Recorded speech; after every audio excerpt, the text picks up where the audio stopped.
Good evening. Welcome to another Mothman podcast.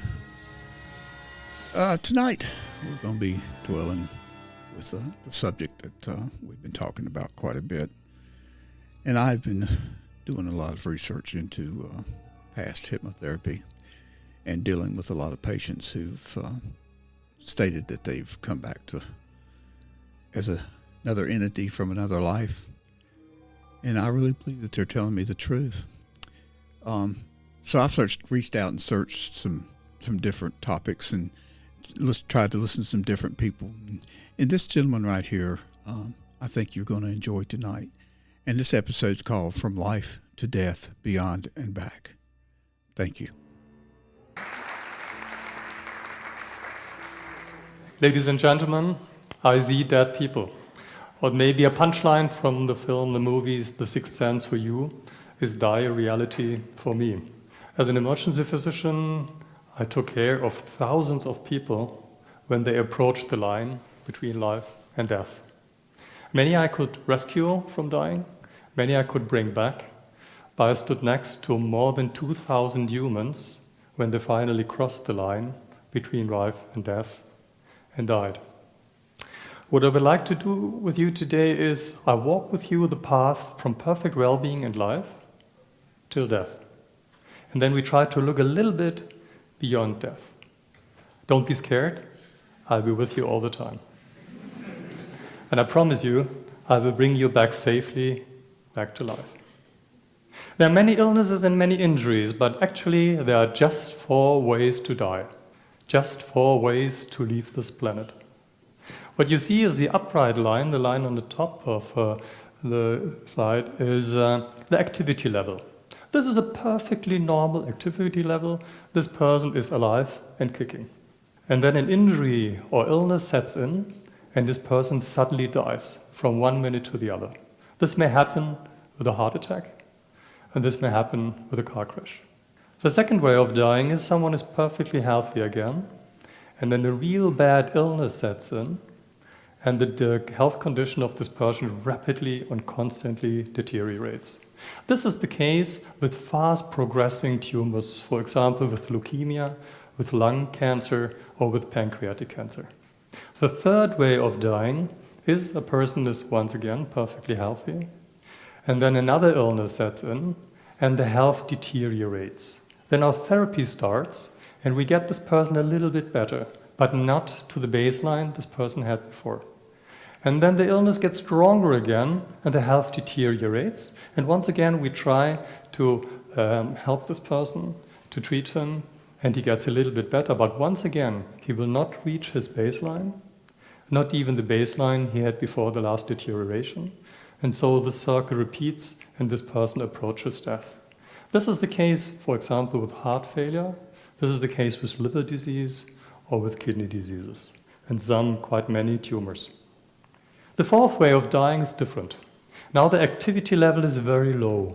This may mean that this person is immobile, is bedridden, is in a nursing home, maybe incontinent, and probably suffers from dementia.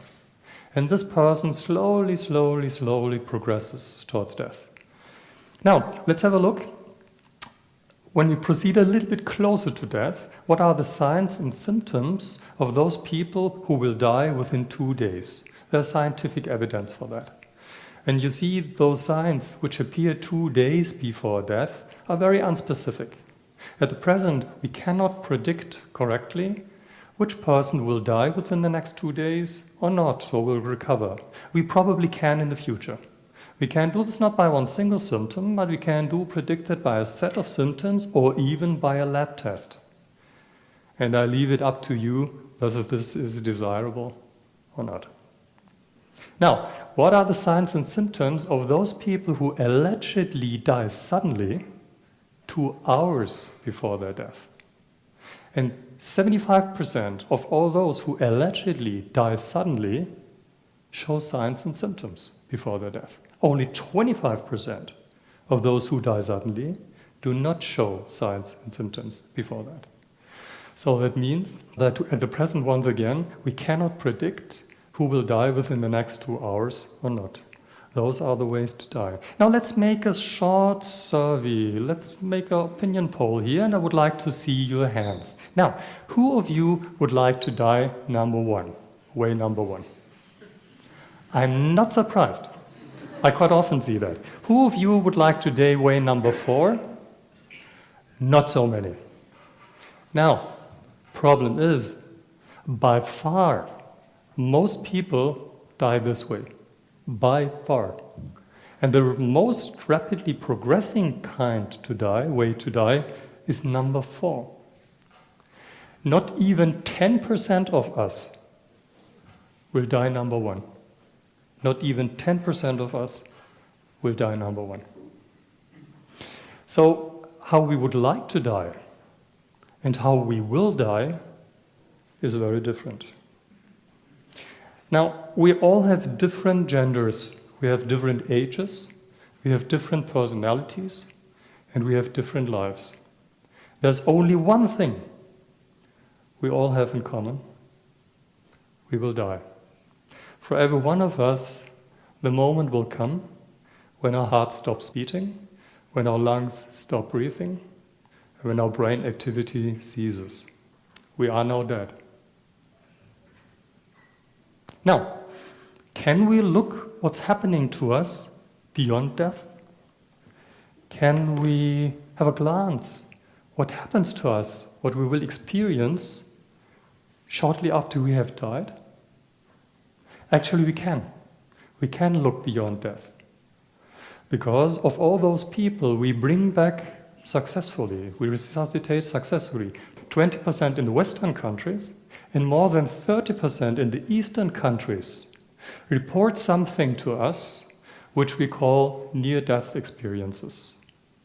Those near-death experiences are reported all over the world. And those reports show striking similarities and reveal a pattern. This means death sets in, and those people who have a near-death experience, the first phase is there's a sudden change. And from one instant to the other, all pain is gone. All anxiety is gone.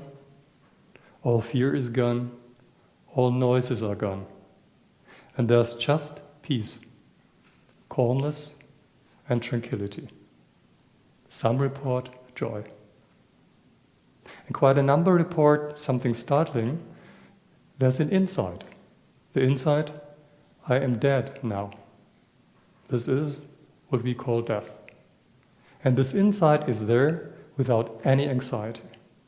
The second phase of the near-death experiences is, again, a sudden change. And those people report that they are floating above themselves. They are floating above themselves, see themselves lying down on the stretcher, see us emergency physicians and emergency nurses trying everything to bring them back. They see from above what we are doing, and they can listen what we say. The personality of the person who is gone is still the same, but they have left their body. We call this out-of-body experience. And what is annoying to us is that those people actually can describe what we did and can report what we said when they come back. We have no explanation for this. And I cannot offer any explanation to you because there's no brain activity at all. And we all feel to build a memory, there has to be at least a little bit of brain activity. But there is no brain activity. We do not have a scientific explanation for this, but we know this phenomenon is there. In the next phase, there's again a certain change. And in the third phase, those people who have a near-death experience describe that they are in a dark, confined space. There's complete blackness. And 98% to 99% of all those people who have a near-death experience describe this being in a dark, confined space as comfortable, as pleasant, as warm and soothing. But 1 to 2% of all those who have this near-death experience in this stage describe it as frightening. 1 to 2 say there are terrible noises, terrible smells, and terrible creatures. And what those 1 to 2% tell us resembles strongly the pictures by the medieval artist Hieronymus Bosch. And one might suggest that Hieronymus Bosch had a near-death experience or a vision of a near-death experience. But once again, this is only 1 to 2%. 98 to 99% describe it as pleasant. And what may be comforting is that a certain proportion of those 1 to 2% who describe it as unpleasant say it later turns into a pleasant event. Now, this unpleasant near-death experiences in this third phase of the experience are not linked to any personality or to any religion. I used to say, if we could show that, let's say, Catholic people would have no unpleasant death experiences and Protestants had, then we would have billions for our research in near-death events, but this is not the case. We don't have any predictor for this. Now comes the fourth stage. And the fourth stage means out of this complete blackness, a light begins to shine. This light is far away. This light is very warm, very bright, very attractive. And towards this light, out of the blackness, a tunnel is starting to form. And those people are strongly attracted towards this light and start to fly towards this light. And this light gets lighter and brighter and closer. And then comes the last phase of the near-death experience. Only 10% of those who have a near-death experience reach this last phase. In this last phase, once again, there's a certain change, and there's a beautiful surrounding, beautiful colors, some say beautiful music, and a feeling of unconditional love. In this last phase, it may happen that those people who have a near-death experience have a flash forward through the whole life, starting from their birth over all major events in their life to their death. Not everyone has this, but some describe it. Some describe that they meet in this last phase relatives who have died before and are greeted by them. And some of them report, not all of them, but some of them report a being made out of light. And this being made out of light oozes out unconditional love to them. And they feel very, very warm and happy to be in this place. But half of those who are in this last stage of the near-death experience say that they, at this point, they decided to come back, mainly because they feel that there is a task in their life which is not fulfilled yet and has to be fulfilled. The other half tells that either the relative or the being out of light tells them to go back because there is something which has to be done still in life. Once again, I do not have any scientific explanation for that. We just know that it is there. All these phases, all these experiences are well described and occur all over the world. Whilst this is happening, we emergency physicians and emergency nurses do everything we can to bring these people back. We do everything we can to bring these people back. Resuscitation by live people is easy. Call for help and push hard, push fast in the center of the chest. That's all. Do that until the ambulance is there. For us emergency physicians, resuscitation is a very complex and complicated task. So you have to know a lot to resuscitate people properly. At the present, we can bring back 7% of those we try to bring back, hopefully more in the future. Now comes something very interesting. Those people who we bring back and had a near-life experience reveal certain personality changes after that. And those we bring back and do not have had near-death experiences do not show these personality changes. The difference is very significant. The personality changes are people who have a near-death experience are, after this near-death experiences, more empathic, they are more social-oriented, they may lose their interest in materialistic values. They are more spiritual, not more religious, but more spiritual. And what is very, very interesting is they completely lose their fear of dying. 98 to 100%, up to the different studies, of all those who had a near-death experience completely lose their fear of dying. Now, how do I dare to talk to you about this topic? I'm not an expert in dying, I'm still alive. I'm not an expert I may be called an expert in bringing people back. This is my job. This is true for many years now. I never had a near-death experience of my own, but when I started to study near-death experiences, what happened to me is that I found everything familiar. Everything, each phase, each twist, each turn sounded very familiar to me. So if I had known this all before, there might be an explanation for this. Science knows a phenomenon which is called empathic near-death event. Near-death event occurs if someone is there at the moment of the death of a very close, beloved family member or a relative.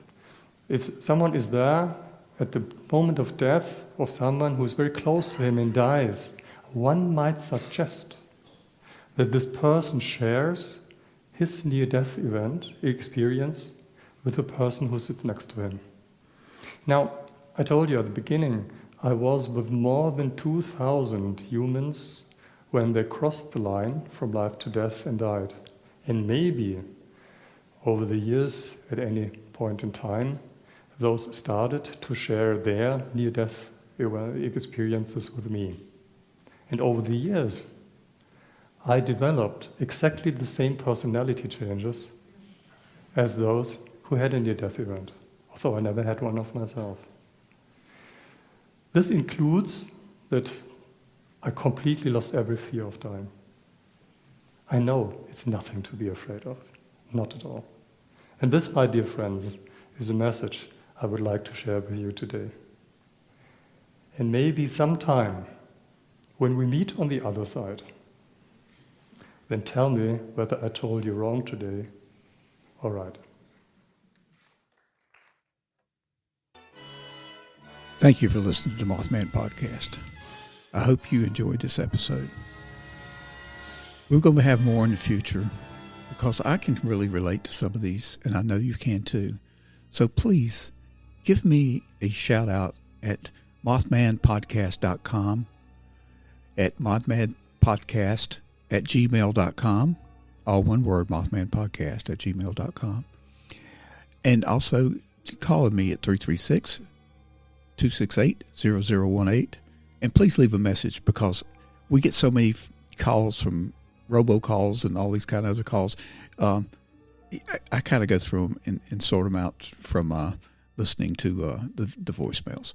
So please reach out to us. There's a lot of you that's had the same experiences that I have, just like this experience I've had right here with my mother who had Alzheimer's, and she didn't recognize me for years before she passed away, but just the day before she passed away, she became clear-minded and saw me, called me by my name, and knew everything. So I knew then that there's been a change and something was going to happen, and she passed away. So again, thank you for listening to Mothman Podcast, and I will see you again on the podcast. Thank you.